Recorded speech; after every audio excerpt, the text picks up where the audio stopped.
The lunar mansion system is a relatively obscure but very potent system of celestial or astrological magic, which is known to the Western esoteric tradition mostly because of two short and confusing passages from the Picatrix. The Picatrix is the 13th century translation of the 10th century Arabic treatise on astrological magic, the Gayat al-Hakim, or Aim of the Sage. What's good about lunar mansion magic is that it is extremely accessible, in the sense that the system provides many opportunities for working magic for various practical ends, and comprehensive in that there are mansions for nearly every need. If you're new to lunar mansions, but curious about how to work with them magically, I'm here to help fill in all the gaps for you.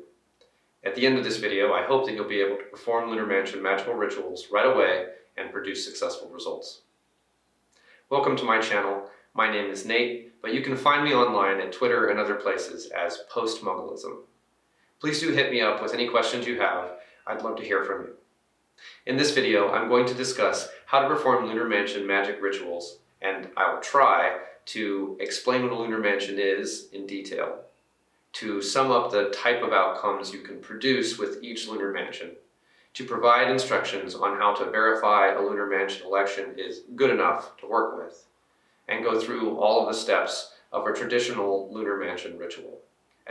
By the way, thank you for watching this video today. I hope you enjoy it and get some value from it. If you do, please consider liking this video and subscribing to my channel so that you'll get notified when I put out more content on lunar mansions, magic, magical history, and other fun topics. To get started, I think it might be helpful for me to explain clearly what a lunar mansion is, at least within the Western/tropical lunar mansion system, as there are several. So, what is a lunar mansion? It takes 28 days for the moon to orbit the Earth. Divide 360 degrees of sky into 28 equal parts of approximately 12.57 something from our perspective here on Earth, and you get the lunar mansions. One for each day in the lunar month.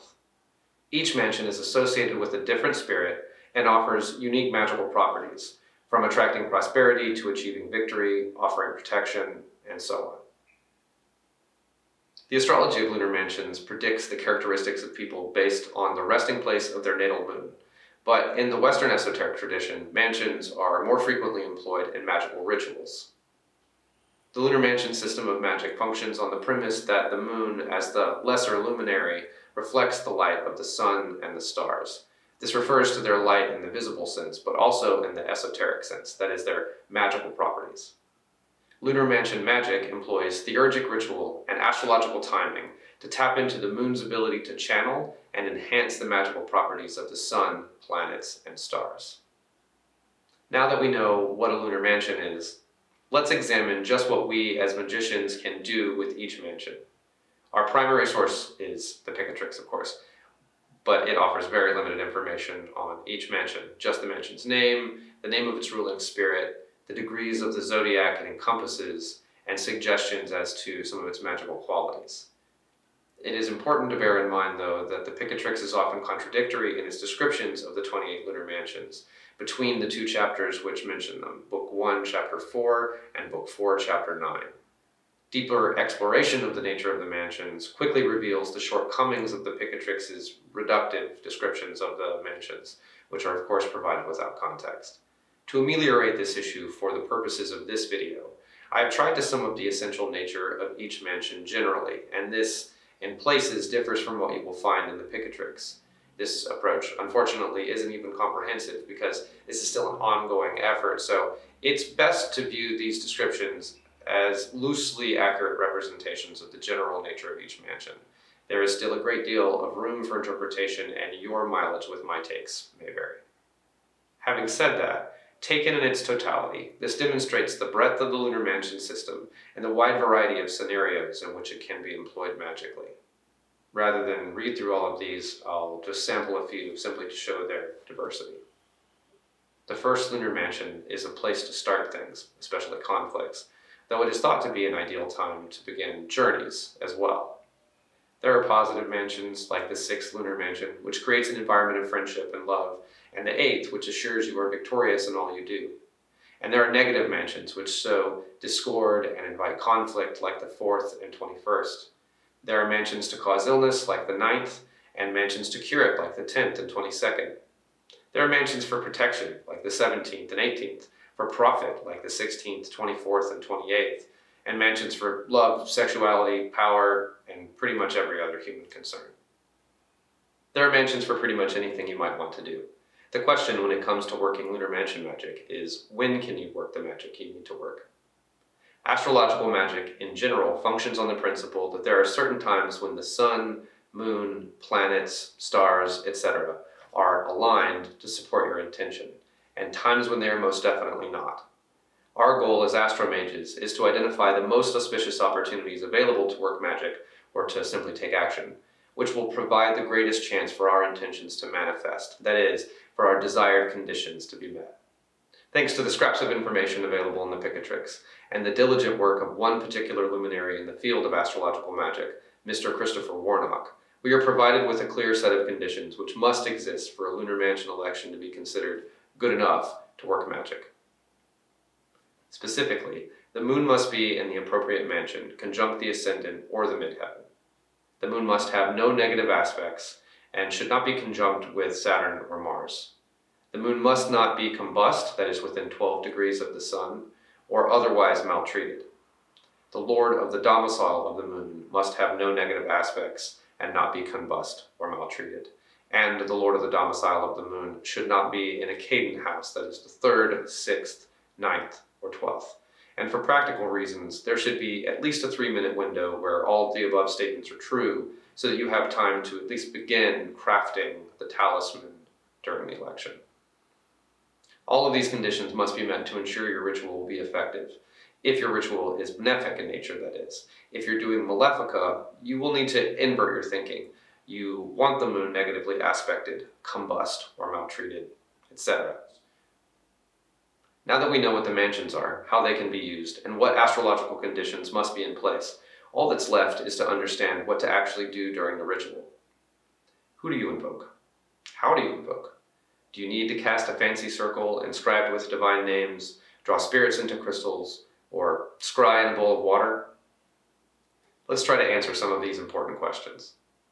The Picatrix is essentially free of complex rituals with loads of barbarous words or divine names, fancy circles, and other grimoire favorites in lieu of extensive preparations and regular devotional work that should be done prior to workings designed to produce material outcomes, and just generally all the time to maintain relationships with the various celestial spirits. Lunar mansion magic rituals are theurgic in nature. That is, they are essentially prayers or invocations of the moon as the governing spiritual intelligence over each of the 28 mansions, who can compel them to accomplish various tasks for the supplicant. Any mansion ritual is a lunar ritual, meaning you'll be invoking Luna or Selene or whatever aspect of the moon you prefer, and calling upon the angel of the moon, Gabriel, to summon the spirit of the mansion you are petitioning. The theory is simple. You supplicate the moon to call upon her powers as intermediary to the stars contained within the mansion where she currently rests. In the tropical system, though, this isn't literal due to the progression of the stars. By her authority, though, under God Most High, you are able to command the spirit to do as you wish, to produce your desired outcome. To prepare for a lunar mansion ritual, you will need to procure white candles, myrrh incense or frankincense, the magic square of the moon, sigils of the moon and the intelligence of the moon, and art depicting the lunar mansion image. And specifically for creating the talisman, you'll need silver discs, moonstone or other lunar stones, a professional grade engraver, mugwort or other lunar herbs and plant materia to burn as incense. And you'll need to sketch a version of the image or the glyph that you plan to engrave onto the disc or stone you'll be using for this talisman. Open the ritual as you usually do, casting a circle, acknowledging the 4 directions, calling on the God above gods, whatever it is that you do to create a sacred space. Then light the candles and incense, and have a charcoal disc lit and warming, and I suggest that you do this 5 to 10 minutes in advance to make sure that it's ready when you need it. Meditate or do whatever you need to do to get in the right state of consciousness. And you want to do all of this well before the election, which, by the way, is often a very short window of time, so that you can be petitioning and engraving, or whatever it is you're doing to create the talisman, during the allotted time. The moon should be approaching the ascendant or midheaven, not separating from it while the act of ensouling the talisman is taking place. When it is time to begin, a few minutes prior to the election, start with the hymn to Luna or the prayer to Luna from the Picatrix, or whatever prayer to the moon goddess you prefer. Give yourself the time to recite this and the subsequent invocations, performatively, meaning don't rush it. As Crowley said, inflame thyself with prayer. Next, invoke the spirit of the moon through a typical Picatrix-style invocation. Look in Book 3, Chapter 7, for example. These long-winded invocations typically exhibit a rhythm, a pattern, that I call name and describe.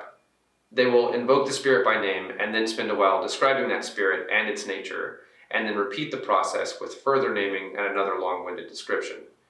I think the purpose of this is to inspire within the magician a state of focus, reverence, and awe, which is akin to an attunement process. A good invocation will sweep your thoughts away to be wholly consumed by the thoughts of the spirit you're invoking. In this case, the lunar goddess. The Picatrix, or rather the Gayat al-Hakim which preceded it, is a compilation of astromagical knowledge from a variety of sources which draw on everything from Platonism to Islamic theurgy, with deep roots in Hellenistic astrology. Mesopotamia was a melting pot of religion and magic in the first millennia CE when the Gayat al-Hakim was published, and this is only too apparent in the invocation of divine names, which is signature to rituals from the Picatrix. Each of the planetary invocations includes a passage in which the celestial, in our example the moon, is invoked by all their names, and the magician recites all the names by which the spirit was known and worshipped throughout the lands which were once conquered by Alexander the Great. Next, we call upon the ministering angel over the domain of the moon, Gabriel, for their authority to command spirits in the name of the lunar goddess. This ritual structure exhibits a Renaissance-style hierarchical cosmology in which we call upon the moon with the authority of God Most High and charge the angel whom God set over the moon, Gabriel, to hear our petition and ensure its fulfillment. And from there we task the spirit of the mansion to produce the outcomes we desire. In another grimoire, this might be the spirit of the hour in which a ritual is performed. In this case, the mansion spirit is associated with slightly more than 12 degrees of the night sky, and potentially the stars which originally lie within them. Finally, the ritual reaches its climax with the petition and subsequently the creation of the talisman. The key aspect of the petition is asking the spirit to inhabit the talisman or talismanic materia with its pneumata, spirit.